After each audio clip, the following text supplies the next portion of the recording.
तो hello students, तो कैसे हैं आप लोग। आज हम पढ़ेंगे वितरण का सीमांत उत्पादकता सिद्धांत की अगली कड़ी, जहां इसका मतलब ये हुआ हमें पढ़ना है आधुनिक सिद्धांत के बारे में कि किस प्रकार से साधन की कीमत का निर्धारण होता है। एक्चुअली में साधन कीमत का आधुनिक सिद्धांत, इसको आधुनिक इसलिए कहा जाता है कि पहले साधनों की उत्पादकता देखी जाती थी। अब जो है न्यू सिद्धांत के अनुसार ये बताया जाता है कि वितरण का मांग एवं पूर्ति का सिद्धांत, यानी कि जो साधन है उस साधनों की मांग कितनी है, उसकी पूर्ति कितनी है। तो जिस प्रकार से किसी वस्तु की कीमत का निर्धारण वस्तु की मांग उपभोक्ताओं के द्वारा, वस्तु की पूर्ति उत्पादकों के द्वारा, जहां पर जिस बिंदु पर ये दोनों बराबर हो जाते थे वहीं पर वस्तु की कीमत का निर्धारण होता था। ठीक सेम टू सेम वैसा ही है यहाँ पर कि साधनों की कीमत का निर्धारण करने के लिए देखा जाता है जो साधन अवेलेबल है उसकी पूर्ति है, उसके अकॉर्डिंग उसकी मांग ज़्यादा है। मान लीजिए फॉर एग्जांपल, अगर साधन मतलब वर्कर की बात करते हैं, 100 वर्कर काम करने के लिए अवेलेबल है, इसका मतलब 100 वर्कर की पूर्ति हो रही है। अगर वहीं पर वर्करों की डिमांड 100 की पूरी हो जाती तो सही है। जो दोनों जहां बराबर हो जाएंगे जिस रेट पर, मतलब 500 रुपये पर बराबर हो, तो ये उसकी कीमत होगी मजदूरी। लेकिन अगर पूर्ति 100 वर्करों की है, 100 ही वर्कर काम करने के लिए अवेलेबल है, वहीं पर अगर 120 वर्करों की मांग हो जाती है, मतलब मांग ज़्यादा है और पूर्ति कम है, इसका मतलब यहाँ पर ऑटोमेटिक साधनों की कीमत में वृद्धि हो जाती है। तो मांग और पूर्ति के आधार पर ही साधनों की कीमत का निर्धारण होता है। अब इसके बारे में हमें डिटेल से समझना है। कैसे समझना है, देखिए पॉइंट टू पॉइंट बस बने रहना है मेरे साथ, आपको हर एक point clearly with diagram with example मैं आपको बताऊंगा। सबसे पहले बात करते हैं इस सिद्धांत की। सिद्धांत के अनुसार क्या है, इस सिद्धांत के अनुसार जैसे कि मैंने कहा था, जिस प्रकार किसी वस्तु की कीमत उसकी मांग एवं पूर्ति की सापेक्षिक शक्तियों के द्वारा निर्धारित होती है, यानी कि एक ऐसा बिंदु जहां पर वस्तु की मांग और वस्तु की पूर्ति आपस में बराबर है, उसी बिंदु पर संतुलित कीमत का निर्धारण होता है। ठीक उसी प्रकार उत्पादन के विभिन्न साधनों जैसे भूमि, श्रम, पूंजी, संगठन एवं साहसी, इनके प्रतिफल का, यानी कि इसके पारितोषण का मतलब इसके बदले में किया जाने वाला भुगतान, ठीक है। जैसे भूमि के बदले में किराया भुगतान किया जाता है, श्रमिकों को वेतन या मजदूरी दिया जाता है, पूंजी को जो है ब्याज दिया जाता है, संगठन को लाभ, संगठन को जो संगठन मतलब वेतन, और साहसी को जो लाभ प्राप्त होता है। इन सब चीज़ों का निर्धारण भी साधनों की मांग और साधनों की पूर्ति की शक्तियों के द्वारा ही होती है। अब बात करेंगे सर कैसे, हाउ, तो उसके बारे में आपको मेरे साथ बने रहना पड़ेगा। यहीं पर अगर इस नियम की बात करते हैं, ये नियम वहीं लागू हो सकता है जहाँ पर ये प्रमुख मान्यताएं काम करें। कौन कौन सी मान्यता है इस नियम के पीछे, इस नियम के पीछे जो मान्यता है, सबसे पहले अर्थव्यवस्था में पूर्ण रोजगार की स्थिति पाया जाना चाहिए, कि पूर्ण रोजगार की स्थिति होनी चाहिए, साधनों की कोई कमी ना हो, साधनों की पूर्ति में कोई कमी ना हो, उसकी मांग में कोई कमी ना हो, मतलब साफ है पूर्ण प्रतियोगिता की स्थिति होनी चाहिए, यानी कि पूर्ण रोजगार की स्थिति का होना चाहिए। नेक्स्ट, उत्पादन में उत्पत्ति ह्रास नियम लागू होना चाहिए। उत्पत्ति ह्रास का मतलब पहले उत्पत्ति में वृद्धि होती है, फिर स्थिर होकर फिर नीचे, ये वाला नियम लागू होना चाहिए कि उत्पादन हमेशा बढ़ नहीं सकता, एक निश्चित समय तक उत्पादन में वृद्धि, ये वाला जो नियम था लागू होना चाहिए। साधनों की जो इकाइयाँ जिनका प्रयोग करते हैं वो सारी इकाइयाँ एक जैसी होनी चाहिए, उसमें किसी प्रकार का परिवर्तन नहीं होना चाहिए। अगर हम कुशल श्रमिकों का प्रयोग कर रहे हैं तो सभी श्रमिक जो है कुशल ही होने चाहिए, ये नहीं कि अकुशल या अर्धकुशल श्रमिकों को लेके आ रहे, नहीं।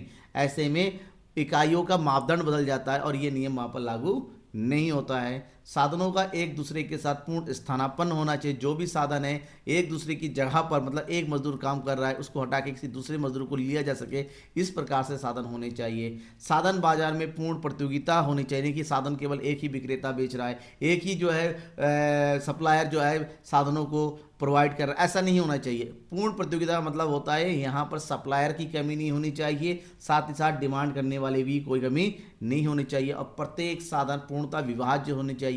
प्रत्येक साधनों को मुद्रा में व्यक्त किया जाना चाहिए और उसको अलग अलग कैटेगरी में बांटा जाना चाहिए। तभी जब ये 6 के 6 मान्यताएं पूरी होती हैं तभी जो है आधुनिक नियम काम करता है, पूर्ति और मांग का नियम काम करता है।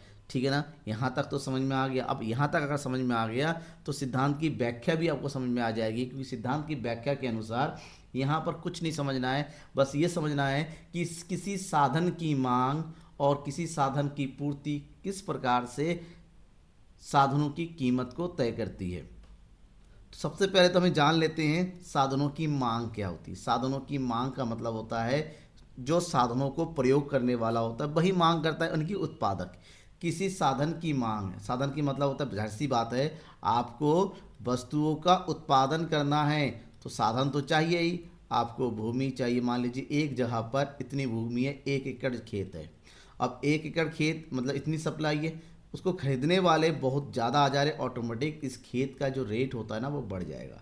या फिर इसकी किराए पर लेने के लिए क्या कि ये भाई हमें दे दो, हम गोडाउन बनाएंगे, ये करेंगे, ऐसे से ऑटोमेटिक बेस रेट बढ़ जाएगा। इसका मतलब होता है मांग इस बात पर निर्भर होती है कि वो साधन उत्पादन के लिए कितना उपयोगी है।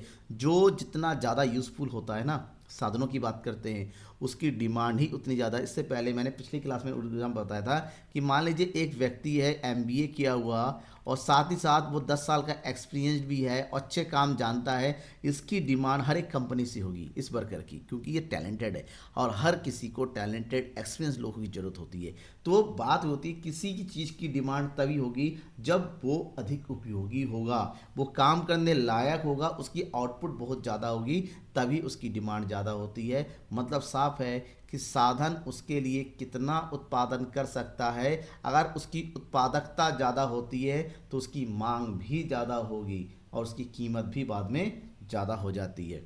ठीक है, तो यहाँ पर इसका मतलब साफ होता है कि किसी भी साधन की मांग उसकी सीमांत उत्पादकता के मूल्य, जिसको बोलते हैं value of marginal productivity VPM, पर निर्भर करता है। तो पूर्ण प्रतियोगिता में हमेशा ध्यान में रखना कि किसी भी वस्तु की value of marginal productivity VPM और मार्जिनल रेवेन्यू प्रोडक्टिविटी एमआरपी, ये दोनों ही हमेशा क्या होती है, बराबर होते हैं, कि एमआरपी इक्वल टू वीएमपी। ठीक है ना। तो ऐसे में क्योंकि जो मांग है, साधनों की मांग, ये हमेशा, अगर साधनों की कीमत ज़्यादा होती है तो उसकी मांग भी कम होती है। मतलब ये कीमत है तो उसकी मांग यहाँ पर हो रही है, कीमत जितनी ज़्यादा कम हो जाती है साधनों की मांग भी बढ़ जाती है, कीमत और कम हो गई साधनों की मांग भी और बढ़ जाती है। ठीक है ना। तो इस प्रकार से जो साधनों की मांग वक्र होता है वो ऊपर से नीचे गिरता हुआ होता है हमेशा। इसका मतलब होता है कि साधनों की कीमत और साधनों की मांग में हमेशा कैसा संबंध होता है, विपरीत संबंध होता है। तो ये मान के चलिए कि साधनों की पूर्ति का मतलब साधन कम अवेलेबल है, ऑटोमेटिक उसके दाम क्या हो जाएंगे, बढ़ जाएंगे। ये हो गया पहला। अब वो दूसरी तरफ आते हैं, साधनों की मांग को प्रभावित करने वाले कौन से कारक होते हैं, यानी कि जो साधन अवेलेबल है वो अवेलेबिलिटी पर कौन सी चीज़ें ज़्यादा प्रभावित करती, उसमें है साधन द्वारा उत्पादित वस्तु की मांग। ठीक ना, कि जिस वस्तु का उत्पादन उस साधन के द्वारा करने वाले हैं उस वस्तु की मांग कितनी है। अगर वस्तु की मांग ज़्यादा है तो उत्पादन करने वाले साधनों की भी मांग भी बढ़ जाएगी। नंबर 2, यदि साधनों की सीमांत उत्पादकता में वृद्धि की जाती है तो उसकी मांग और कीमत भी बढ़ जाती है। यानी कि एक साधन की उत्पादकता ज़्यादा होती है तो ऑटोमेटिक वो उत्पादन भी बढ़ाएगा और साथ ही साथ उसकी मांग भी बढ़ेगी और ऐसे में उसकी कीमत भी बढ़ जाएगी। नेक्स्ट है, अन्य साधनों की कीमत भी साधन विशेष की मांग को प्रभावित करती है। यानी कि मशीनों का ऊंचा मूल्य होना, मूल्य पर तो मूल्य लिखा हुआ है, सॉरी फॉर दिस, मूल्य होने पर श्रमिकों की मांग भी बढ़ जाती है। मशीन जितना महंगा होगा उस मशीन पे काम करने वाले कुशल श्रमिकों की मांग भी बढ़ जाएगी। इसका मतलब ये होता है कि मांग को कई तरीके से प्रभावित किया जा सकता है। ये तो है मांग। अब बात करते हैं दूसरे पक्ष यानी कि पूर्ति पक्ष की, साधनों की पूर्ति।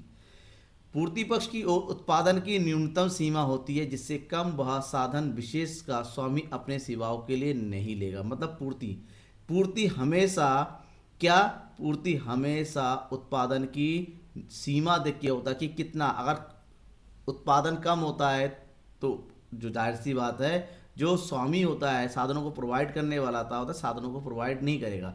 इसका मतलब होता है कोई भी व्यक्ति साधनों को तभी उपलब्ध कराएगा तब जब उसको अधिकतम कीमत की प्राप्ति होगी। इसका मतलब होता है कि साधन की पूर्ति तब ज़्यादा होती है जब साधनों के बदले में उसकी कीमत ज़्यादा की जाएगी। जैसे ही इसकी कीमत कम हो जाती है तो ऑटोमेटिक पूर्ति की मात्रा में भी क्या हो जाती है, कमी हो जाती है। देखिए ठीक है ना। ये है साधनों की पूर्ति वक्र। तो सीधी सी बात है, कीमत और पूर्ति में कैसा संबंध होता है, यहाँ पर होता है धनात्मक संबंध होता है कि साधनों की कीमत ज़्यादा तो पूर्ति ज़्यादा, साधनों की कीमत कम तो पूर्ति कम।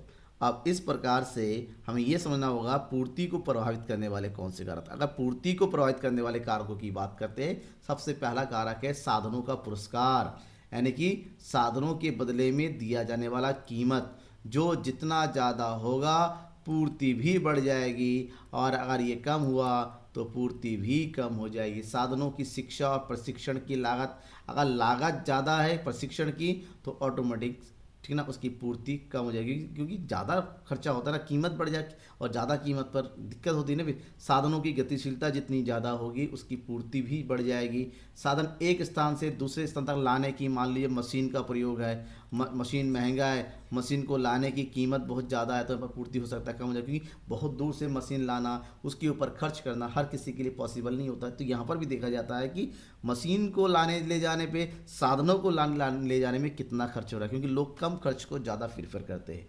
साधन को कार्य करने या आराम करने के बीच का अधिमान कितना है, साधन जो होता है जो उपलब्ध है उसको कार्य में करने और उसके बीच का कितना डिफरेंस, जिसके बीच में काम आराम ज़्यादा करने का जो है तो उसकी डिमांड भी, उसकी मतलब उसकी पूर्ति भी कम हो जाती है। क्यों? क्योंकि ऐसे में इस चीज़ की उतनी वो नहीं होती है। हम ये चाहते हैं कि कोई चीज़ लगातार कंटिन्यू काम करे। ठीक है, यहाँ पर दो चीज़, मांग भी पढ़ लिया और पूर्ति पढ़ लिया। अब इन दोनों के आधार पर साधनों की कीमत का निर्धारण होता है। इसका मतलब होता है जहाँ पर साधनों की मांग और ये साधनों की पूर्ति आपस में बराबर होती है, जिस कीमत पर ये दोनों आपस में बराबर होती है वही कीमत हमारा क्या होता है, ये हो गया हमारा साधनों की कीमत, यानी कि P, और इस पर इतनी होगी पूर्ति। यानी कि जो बिंदु E है, इस बिंदु E पर DD और SS दोनों आपस में बराबर है, तो ये जो OP है ये है साधनों की संतुलित कीमत, यानी कि इतने कीमत पर ही हमेशा साधन हमारे पास अवेलेबल होंगे। ठीक है, समझ में आ गया। अगर इस क्वेश्चन में इस टॉपिक पे अभी भी कोई डाउट रह जाता है तो बेझिझक अपने डाउट को कमेंट बॉक्स में, ये जो कमेंट बॉक्स में लिखकर बताइए अपने हर डाउट को, मैं उसको पूरा करने की पूरी कोशिश करूंगा। और साथ ही साथ मुझे फॉलो कीजिए मेरे फेसबुक अकाउंट में नकुल ढाले पे, और इंस्टाग्राम में भी फॉलो कर सकते हैं। ठीक है ना, शेयर करना मत भूलिएगा अपने दोस्तों के बीच में ज़्यादा से ज़्यादा। Thank you and bye.